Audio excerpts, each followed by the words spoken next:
Diversification is one of the foundational concepts in finance. What I hope to do in this clip is to go through some of the introductory material that relates to diversification. And we've all heard that we should have diversified portfolios, but I want to be a little more specific as to what that actually means. The first exercise that I'd like to embark upon is to consider a very strange way to select portfolios, but it illustrates the main point. Suppose that we've got a certain amount of money, say $100,000, and we decide to randomly select a portfolio. So by randomly, you can imagine me throwing a dart at the Wall Street Journal. And my first portfolio, I'm going to throw one dart and select one security as a result and invest $100,000 in that security. And this is a portfolio that is an undiversified portfolio that has one security in it. And that portfolio will have some realized returns and will have a realized volatility when I follow that portfolio. Next, I'm going to create another portfolio. I'm going to take the first stock that I selected, and then I'm going to hurl another dart at the Wall Street Journal to select a second security. And this portfolio will have $50,000 in security number 1 and $50,000 in security number 2. And again, if I hold this portfolio, I can calculate the mean return and the volatility. When you do this, you're going to find that the volatility is much lower than the volatility of the very first portfolio, which is holding only one stock. And I can continue to do this. So I'll throw another dart at the Wall Street Journal to select security 3. And now I'll invest $33,000 in each one of these 3 securities. Again, what you'll see is the variance of the portfolio return will decrease. And we actually do this by a simulation, and in the lecture note you can see that there's a graph of this exact exercise. And what happens is the variance of the portfolio is reduced all the way out to about 20 securities. We have 20 stocks in our portfolio, the variance levels off. So the real issue here is why? What is going on? So we need to know some basic concepts in statistics in order to proceed here. I assume that people are familiar with how to calculate an average, so we can calculate average returns. And I assume people are also able to calculate variances, so the variance of the stock returns, and the standard deviation, which is just the square root of the variance. The key concept here has to do with covariance. And covariance tells us the way that 2 securities move together. So it might be the case that we've got a security, suppose we've got one security in our portfolio and the price fluctuates, and you can see that it might go up and then down and up and down. And if we added another security that had very high covariance or high correlation with that security, we get the same pattern. So we'll go up and down and up and down. Now suppose we added a security that had negative correlation with this first security to our portfolio. Now remember that initially our portfolio looks like this. And kind of the distance, the fluctuations, are what we call volatility. Now, negative correlation means that when one security is above its mean, the other security is likely below its mean. In other words, they move in opposite directions. So we could have the case that when one security moves up, the other security moves down. When the first security moves down, the other security moves up. And you can see what the pattern is here. When we put these 2 securities into a portfolio, the up move is canceled by the down move, and the down move is canceled by the up move. And when we look at our portfolio return, instead of having these jagged fluctuations in value, it's a lot smoother.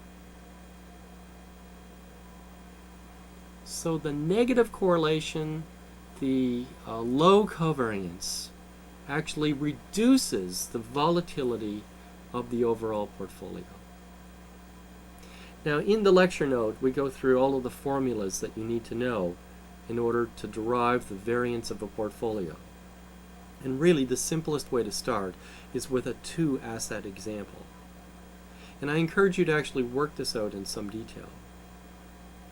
So the formula for the variance of a portfolio with two assets, let's say asset 1 and asset 2, equals the weight that we assign to asset 1, and that weight is simply how much we have $100,000 to invest, and we put $50,000 into asset 1. The weight is 0.5. So we take the weight squared and multiply by the variance of security 1. And then we add the weight in security 2 squared times the variance of security 2. And the final thing that we add is twice the weight in security 1 times the weight in security 2 times the covariance between security 1 and security 2.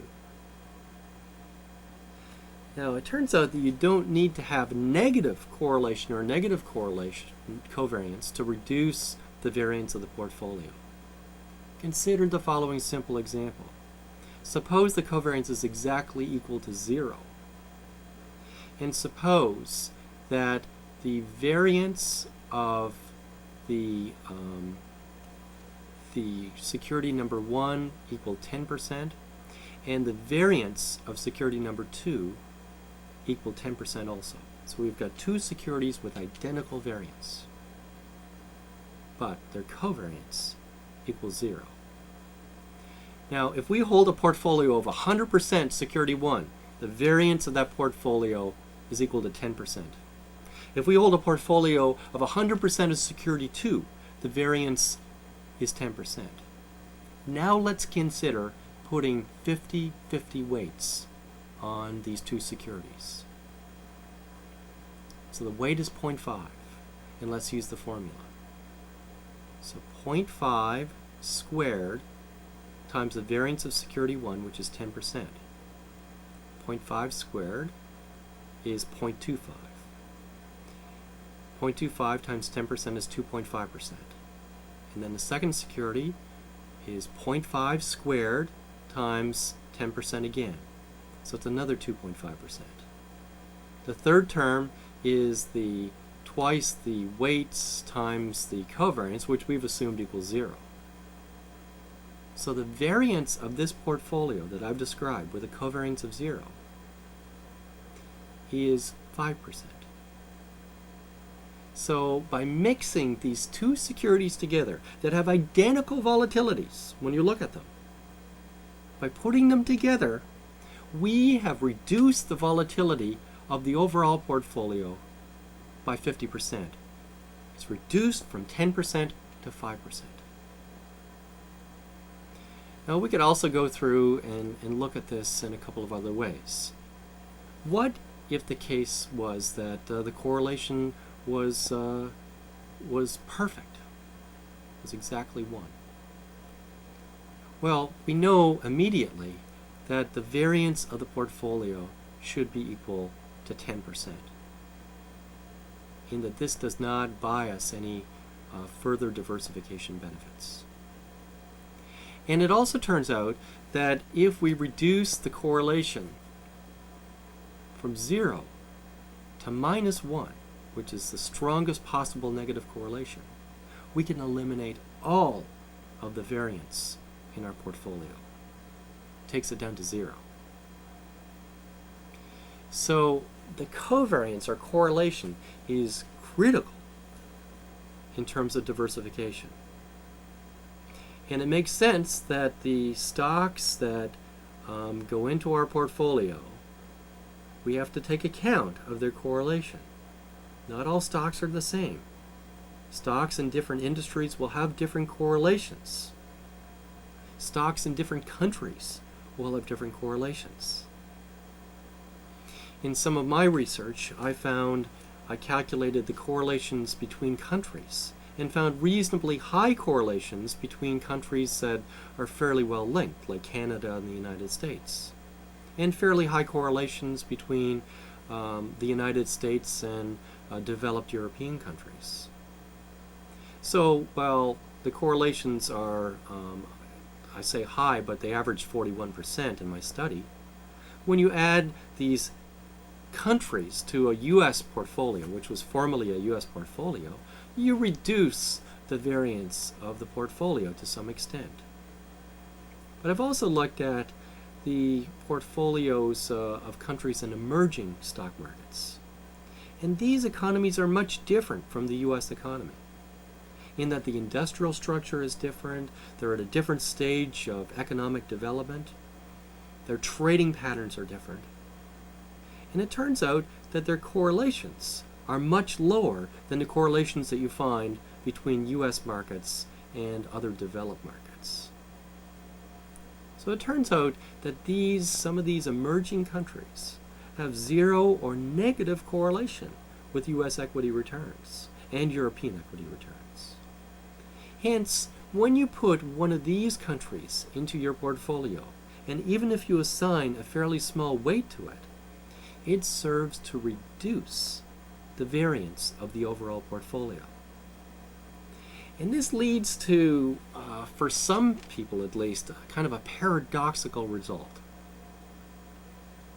You think of investing in an emerging market as a very risky proposition. That the economy is fragile, there could be political unrest, can be subject to natural disaster. And it is true that if I simply take all of my eggs and put them into one basket, which might be Mexico, and I hold 100% Mexico, that is a risky proposition. Because who knows what will happen. Maybe December 1994 will happen again. But that's not what we're talking about. We're talking about a diversified world portfolio. And if you add, even to a small extent, some of these emerging markets into that diversified world portfolio, you actually reduce the risk of your portfolio. Because these markets move often in opposite directions to developed markets, you can reduce the variance of your portfolio. And this is one of the main attractions to investing in emerging markets, this ability to reduce the variance of the portfolio. And this is just an application of the theory of diversification.